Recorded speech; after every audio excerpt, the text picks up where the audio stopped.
Hi VC, Dale Gateful 33, back to do another video. This is a thread response video to the thread started by Dylan at Noble Records.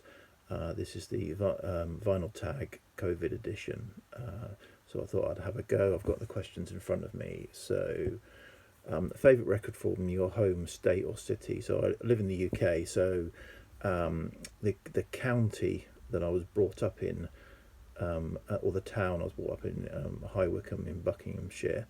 I decided to go with that, and an artist from High Wycombe, and I'm trying to keep this as kind of psych leaning and jazz leaning for Dylan as I can, not completely, but quite. So, and this artist is called Rainbow Folly. So I don't have their debut album, so they created a bit of a psych kind of rarity in the late 60s. This was called, what was it called? Sally's Fourth, which is very hard to get on vinyl, certainly an original, and there are reissues around. So then about 50 odd years later, they reformed and came up with a new album. So this is a new album, very similar artwork, called Follow Up from Rainbow Folly. This is number 357 of 500. I picked up at a record fair from the guy who runs the label who put this out. And this is pretty good, actually. Yeah, pretty good, as a kind of, psych follow-up. Oh, so that's the first question. An album you highly recommend. So I've done quite a few videos recently, so I thought I'd go somewhere completely I haven't been before. So this is an album by an artist, I'll say George Ben. It might be Jorge Ben or something like that, but George Ben, so a Brazilian artist. A lot of really good albums. There's one called Força Bruta that I'd like to get, but I can't get it on vinyl. It's really hard to get a hold of a good quality copy on vinyl, and even the Four Men with Beards reissue goes for a lot of money, and I'm not prepared to pay a lot of money for a Four Men with Beards reissue. So hopefully all that will get reissued soon. But this I picked up a year or two ago as a reissue, and this is a lovely summery, Brazilian style album. So highly recommend this album. That's it. A tip for a beginner: don't try and collect everything. I think when you first start, maybe know what you like and get into that, but don't try and collect everything. I'm still guilty of that. I get four music magazines each month, read through them, and there's so many things that I want. I'm watching all these VC videos. There's so many things I want. You have to be realistic. You can't collect everything. You can't listen to it for a start. So don't try and collect everything. First record that really got me into deeper music. So it's probably only I've been watching VC videos for a number of years, as I've already said on previous videos, since I started getting into vinyl, back into vinyl in 2012, and at that point I wasn't into jazz. I owned Kind of Blue by Miles Davis because it was at the top of every record list, so I bought it, but I didn't really get it or get into it. It's only through the VC that I started getting into jazz. And so probably the last 5 years really started exploring, but even then I'm only scratching the surface because 5 years jazz is a massive genre. So the record that got me, I would say, into it is discovering Blue Note Records, which is Blue Note. I love Blue Note, discovering Blue Note, and this was my first Blue Note release. This is a Music Matters 33 release, the first one I got, and this kind of got me on not a kick, because I've probably got about 100 jazz records, and probably 20 or 30 of them are Blue Notes. I'd love to be able to collect more, but like I said previously, you can't collect everything. So this is that album. what's the next 5? An obscure record that people may not know.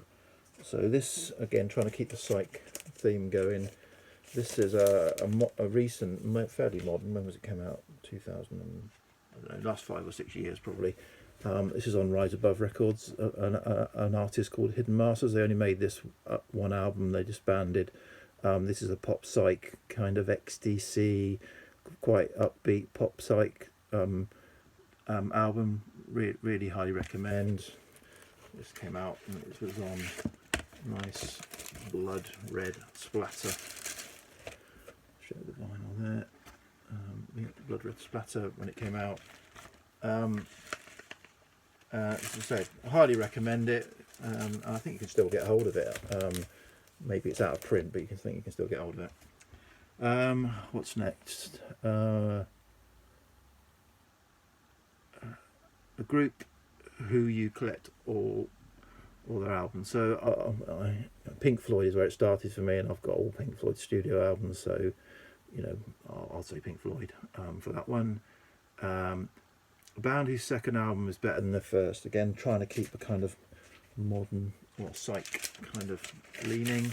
I'll go for this album, In the Future, by the artist Black Mountain, which I think a Canadian sort of neo psych band, and I think this is their best album in my view, and this is their better than their self-titled first album, but I've got several albums by them, and they're all good, they're all great, but I think this is their best.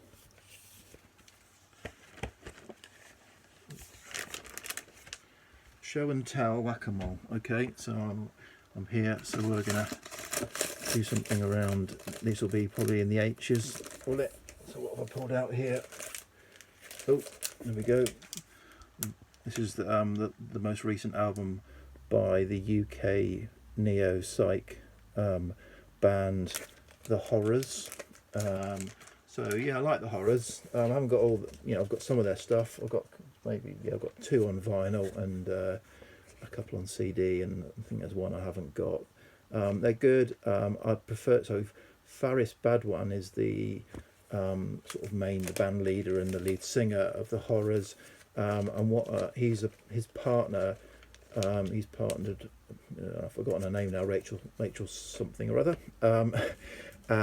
So they also perform under Cat's Eyes, and I like what they're doing as Cat's Eyes. Yeah, she's a classically trained sort of soprano and an instrumentalist. Yeah, so sorry that was the whack-a-mole pull, and there was a bit of a whack-a-mole story there, a bit of a diversion anyway. What album have you listened to the most in your life? Well, this is probably Pink Floyd The Wall, but I would say probably technically this album, and the reason for that is, again I may have said in another video, I work in London. I have a sort of 2-hour commute each way, so 4 hours of commuting a day with my noise cancelling headphones on my phone, playing music, and part of that commute is an hour's train journey, certainly in the mornings, and often in the evenings as well. I'll put my noise cancelling headphones on and stick this on to kind of either shut my eyes and zed off to, or at least just relax to. And what is this? So Max Richter is a modern classical, and then kind of does soundtrack music, and this is a concept I think he came up with of trying to he created a suite of music that covered 8 hours, the full sleep cycle that is recommended to get. So this is 8 hours of music that's supposed to mirror the sleep cycle, and if you listen to this, you'll get a good night's sleep or something like that. And he's done this live, and if you look it up on Google, when he does it live, there are loads and loads of beds laid out, and people go there to listen to this performed live, whilst trying to sleep in a bed, I guess. So you can obviously not in the current climate, but yeah. So this is a box. it's got all the different 8 CDs, and it's also on a Blu-ray, high res on a Blu-ray. So but basically burn it all to your phone in a single playlist, and you can play 8 hours of music. So I just kind of dip in. So I don't really strictly follow it. I dip in and out of different bits to try and listen to it. But I probably listened to this the most over the last few years.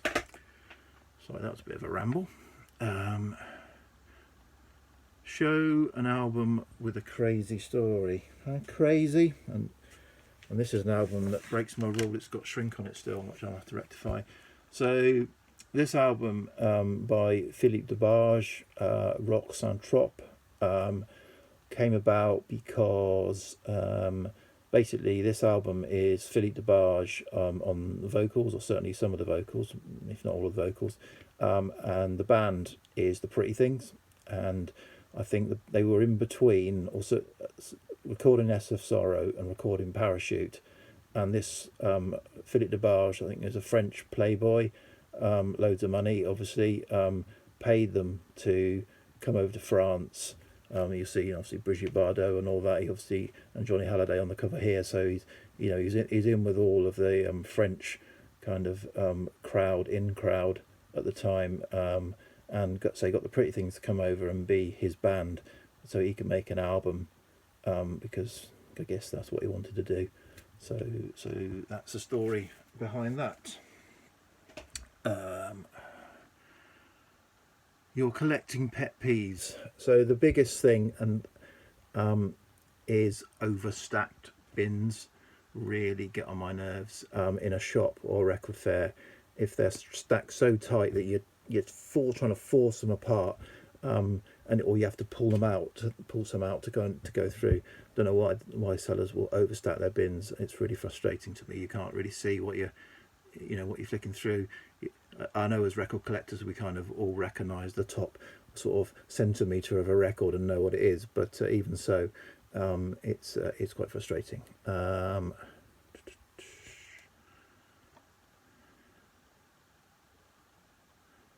album or genre people know you like. Okay, so symphonic prog, and it's a bit frowned upon. And this album by Evanescence, used to play this all the time in the car when the kids. There's another one to shrink on, so I don't know what I'm going to. I think I was considering selling this. This is on this is kind of some limited edition on purple vinyl. It goes for quite a lot of money, so I'm in an R-ing, but yeah. So yeah, this is not something I play very often. I used to play it years ago, but not anymore.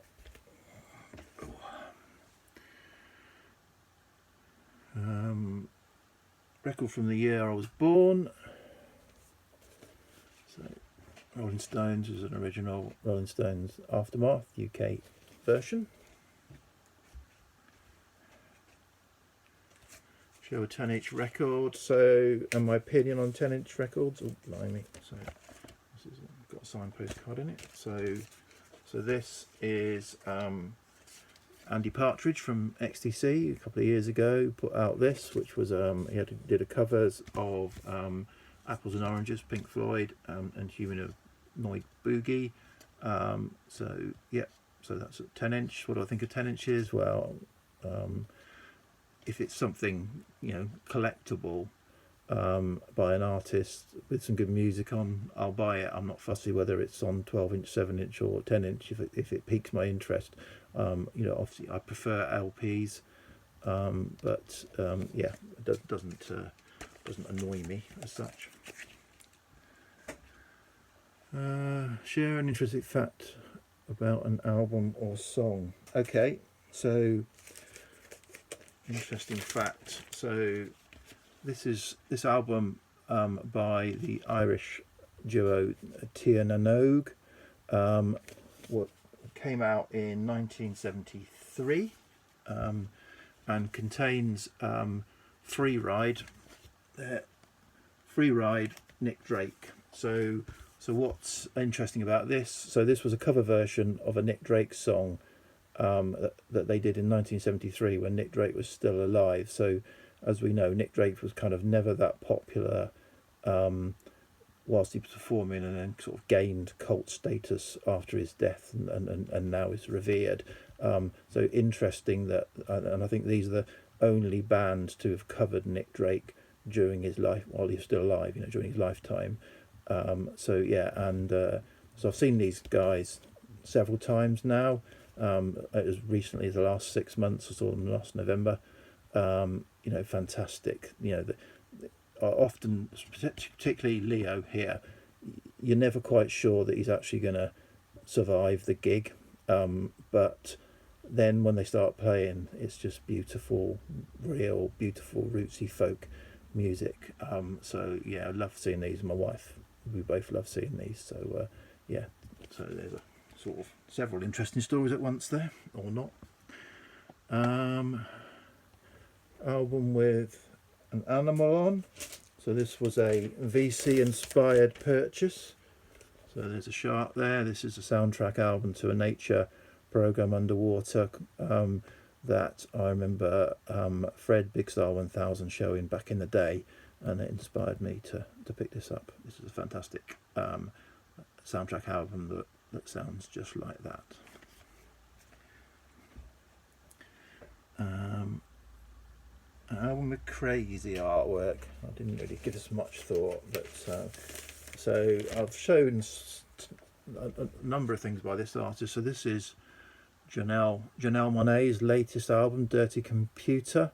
I bought this direct from a site in the States, so it's a pretty good lenticular cover. I mean, the album itself is also, it's quite interesting artwork. It's on yellow vinyl, yellow vinyl. You've seen yellow vinyl before, but yeah. So it's not crazy, but it's quite interesting.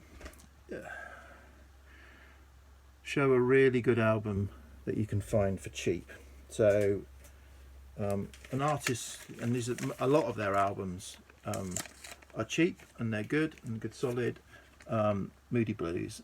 So this is their debut album, Days of Future Past. So again, I'm trying to keep the site leaning, but Moody Blues albums are always in the pound bins, or certainly under a $5. Yeah, great album, great, and with a great cover.